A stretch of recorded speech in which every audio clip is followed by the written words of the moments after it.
बिस्मिल्लाहिर्रहमानिर्रहीम। अस्सलाम वालेकुम स्टूडेंट। बीएससी प्रैक्टिकल कोर्स में आपके लिए एक नई वीडियो लेकर हाजिर हुआ हूँ। पिछले लेक्चर में हमने माइक्रोसॉफ्ट वर्ड के अंदर एक डॉक्यूमेंट को क्रिएट करना और उसकी फॉर्मेटिंग सीखी थी। अब हम मज़ीद फॉर्मेटिंग सीखते हैं।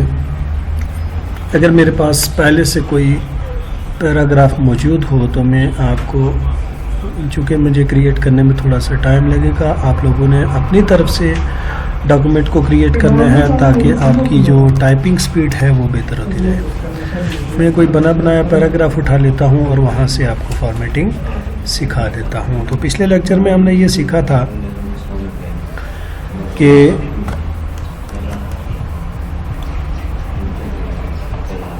जो हेडिंग होती है वो किस तरह से देते हैं। तो मैंने आपको बताया था कि दो तरह की हेडिंग होती है, एक प्री डिफाइंड हेडिंग होती है और एक यूजर डिफाइंड हेडिंग होती है। प्री डिफाइंड हेडिंग वो है जो हमें बनी बनाई मिलती है। जस्ट आप अपने टेक्स्ट को सिलेक्ट करते हो और वहाँ से जाके फर्ज करते हैं मैं यहाँ पे ये हेडिंग है मेरी, मैं इसको सिलेक्ट करता हूँ और सिलेक्ट करने के बाद प्री डिफाइंड हेडिंग से जाके मैं यहाँ से कोई भी हेडिंग क्या कर सकता हूँ, सिलेक्ट कर सकता हूँ। तो हमने फिर यूज़र डिफाइंड हेडिंग भी देखी थी। यूज़र डिफाइंड में ये था कि हम अपने पैराग्राफ को अपनी हेडिंग को क्या करते हैं, सिलेक्ट करते हैं और सिलेक्ट करने के बाद हम अपनी मर्ज़ी से यहाँ से साइज़ देते हैं, उसको इंक्रीज़ भी किया जा सकता है और डिक्रीज़ भी किया जा सकता है। यहाँ से आप उसको फेस भी दे सकते हैं। तो मज़ीद आज हमने क्या करना है, मज़ीद फॉर्मेटिंग सीखनी है। तो ये मेरा पैराग्राफ है। पैराग्राफ में मैं आपको मज़ीद फॉर्मेटिंग सिखाता हूँ। सबसे पहले मैंने अपने पैराग्राफ को क्या करना है, सिलेक्ट करना है। तो सिलेक्ट करने का मेथड मैंने आपको बताया हुआ है।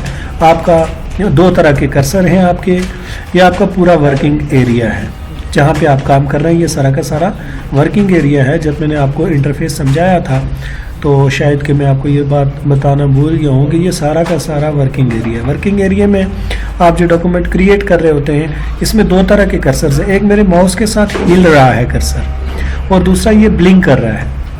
ये जो कर्सर ब्लिंक कर रहा है, इसको आप यहाँ पे जाके क्लिक करके आप अपने माउस की क्लिक को दबा के ड्रैग करेंगे यानी घसीटेंगे तो आपका कोई भी जो टेक्स्ट है वो क्या हो सकता है, सिलेक्ट हो जाएगा। अब सिलेक्ट करने के बाद आप इसके ऊपर मुख्तलिफ किस्म की फॉर्मेटिंग अप्लाई कर सकते हैं। फर्स्ट करते हैं मैं इसका साइज़ इंक्रीज़ करना चाह रहा हूँ तो यहाँ से मैंने इसका 14 क्या कर दिया है, साइज़ रख लिया। अब अगर ये फेस मुझे पसंद नहीं है तो यहाँ से मैं अपने टेक्स्ट का जो है वो फेस चेंज करके ये एरियल रख सकता हूँ। अब मैंने अपने टेक्स्ट को अगर बोल्ड करना है, मोटा करना है, तो ये बी के ऊपर जब मैं कर्सर ले जा रहा हूँ तो ये मुझे इसका शॉर्टकट भी बता रहा है कि कंट्रोल बी से भी आप ये काम कर सकते हैं। बी के ऊपर क्लिक करूँगा तो ये देखें कि मेरा टेक्स्ट क्या हो गया है, बोल्ड हो गया है, मोटा हो गया है। अब मैंने इसका बोल्ड ख़त्म करना है तो वापस सिलेक्ट होगा मेरा। अगर पूरा टेक्स्ट सिलेक्ट होगा तो मैं बी पे वापस क्लिक करूँगा तो ये क्या हो जाएगा, बोल्ड ख़त्म हो जाएगा। अटालिक का मतलब है, थोड़ा सा देखें ये यहाँ से टेढ़ा हो गया है, ये एक स्टाइल है लिखाई का। अब अटालिक ख़त्म करना है तो यहाँ पे ही वापस क्लिक करूँगा तो क्या हो जाएगा, ख़त्म हो जाएगा। अंडरलाइन, यू अंडरलाइन के लिए है। फर्स्ट करते हैं कि मैंने ये जो हेडिंग मैंने दी हुई है इसको अंडरलाइन करना चाह रहा हूँ तो सबसे पहले मैं इसको सिलेक्ट करूँगा। सिलेक्ट करने के बाद यू पे क्लिक करता हूँ तो देखें अंडरलाइन हो गया। ये जो एरो की नज़र आ रही है, आप इस एरो की पे क्लिक करेंगे आपको मुख्तलिफ किस्म की अंडरलाइंस नज़र आ रही है। इनमें से आपने अपनी मर्ज़ी की जो आपको पसंद है वो अंडरलाइन सेलेक्ट करेंगे। फिर आप इसी एरो की पे क्लिक करें तो देखें अंडरलाइन का कलर भी आ रहा है। तो आप यहाँ से अपनी अंडरलाइन को क्या दे सकते हैं, कलर दे सकते हैं। तो फिर अब आपने इस पूरे टेक्स्ट को क्या करना है, सिलेक्ट करना है। सिलेक्ट करने के बाद यहाँ से आप इसके साइज़ को डायरेक्टली इंक्रीज़ कर सकते हैं और यहाँ से इसके साइज़ को क्या कर सकते हैं, डिक्रीज़ कर सकते हैं। अब अगर कलर देना है तो ये जो एरो की नज़र आ रही है इस ए के साथ, तो यहाँ पे क्लिक करेंगे तो आप अपने टेक्स्ट को यहाँ से क्या कर सकते हैं, इसका कलर चेंज कर सकते हैं। तो स्टूडेंट हमने ये फॉर्मेटिंग सीख रहे हैं हम इसकी। अगर आपने किसी ख़ास वर्ड को आपने क्या करना है, आपने उसको हाईलाइट करना है तो हाईलाइट करने के लिए आप उस टेक्स्ट को सिलेक्ट करेंगे और ये हाईलाइट यहाँ से आप किस कलर से हाईलाइट करना चाह रहे हैं, यहाँ से आप उसको क्या कर सकते हैं, हाईलाइट कर सकते हैं। और हाईलाइट ख़त्म करना है तो आप इसको सिलेक्ट करेंगे। सिलेक्ट करने के बाद वापस आप इसी पे क्लिक करेंगे तो आपका हाईलाइट क्या हो जाएगा, ख़त्म हो जाएगा। इसके अलावा ये लिखने के क्या है, स्टाइल्स हैं। आप अपने जो आपने लिखा हुआ है उसको आप ये जो स्टाइल्स हैं इन स्टाइल से भी आप उसको लिख सकते हैं। ये देखें ये स्टाइल आ गया। स्टूडेंट अब आपने ये क्या सीखा है, फॉर्मेटिंग सीखी है, जिसमें आप अपने क्रिएट किए गए डॉक्यूमेंट को साइज भी दे सकते हैं, कलर भी दे सकते हैं, बोल्ड भी कर सकते हैं, अंडरलाइन भी कर सकते हैं, उसका फेस भी चेंज कर सकते हैं और उसका कलर भी चेंज कर सकते हैं। तो ये जो टैब है होम की टैब का जो पहला हिस्सा है ये हमने सीखा। इसके अलावा आप यहाँ पे जाएं और यहाँ पे जाके आप क्लिक करेंगे तो आपको फ़ॉन्ट का एक पूरा डायलॉग बॉक्स नज़र आ रहा है। इस डायलॉग बॉक्स से भी हम वही काम करते हैं जो हमने डायरेक्टली यहाँ से किया है। फर्ज करते हैं मैं अपने इस पूरे पैराग्राफ को क्या करता हूँ, सिलेक्ट कर लेता हूँ। सिलेक्ट करके यहाँ पे जब मैं क्लिक करता हूँ तो ये फ़ॉन्ट का क्या आ गया है, डायलॉग बॉक्स आ गया है। तो यहाँ से मैं इसका फेस चेंज कर सकता हूँ, जो फेस रखना चाह रहा हूँ। उसके अलावा यहाँ से अटालिक कर सकते हैं, बोल्ड कर सकते हैं, बोल्ड और अटालिक दोनों एक साथ कर सकते हैं। तो आप यहाँ से इसका स्टाइल रख सकते हैं। साइज़ यहाँ से इंक्रीज़ भी कर सकते हैं और स्टाइल यहाँ से डिक्रीज़ भी कर सकते हैं। फ़ॉन्ट का कलर आपने चेंज करना हो तो यहाँ से चेंज कर सकते हैं।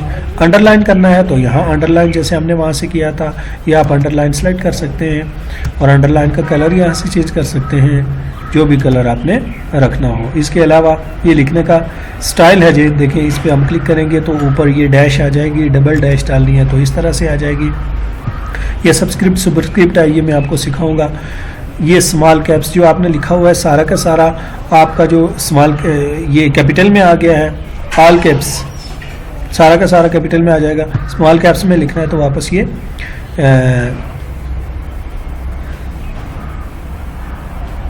स्मॉल कैप में इसने चेंज, ये स्मॉल कैप में वापस आ गया। अब इसको ख़त्म करेंगे तो वापस स्मॉल कैप में आ जाएगा। तो ये थी फ़ॉन्ट्स।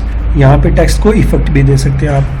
यहाँ से जाके तो आप इसकी ट्रांसपेरेंसी रख सकते हैं, कितने रखनी है। यहाँ से कलर चूज़ कर सकते हैं और फिर कलर की ट्रांसपेरेंसी रख सकते हैं। कलर्स की आउटलाइंस दे सकते हैं, बाहर की लाइंस, आउटलाइन का स्टाइल दे सकते हैं, उसको शेडो दे सकते हैं। तो ये सारे फ़ॉन्ट के क्या हैं, स्टाइल्स हैं, फॉर्मेटिंग है। अब मैं ओके पे क्लिक करता हूँ तो ये जो मैंने जितने भी ऑप्शंस अप्लाई किए हैं वो मेरे इस पैराग्राफ के ऊपर क्या हो गए हैं, अप्लाई हो गए हैं। तो इंशाल्लाह नेक्स्ट वीडियो में आपको ये जो दूसरा हिस्सा है होम की टैब का, इसमें मैं इंशाल्लाह आपको काम करवाऊँगा। तब तक के लिए इजाज़त चाहता हूँ।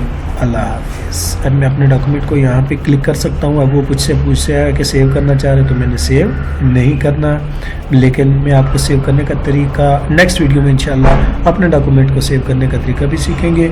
और जो पहले मैंने आपको अपना फ़ोल्डर क्रिएट करने का तरीका बताया था उसी के साथ अपने फ़ोल्डर के अंदर ही हम अपने इस डॉक्यूमेंट को क्या करेंगे, सेव करेंगे।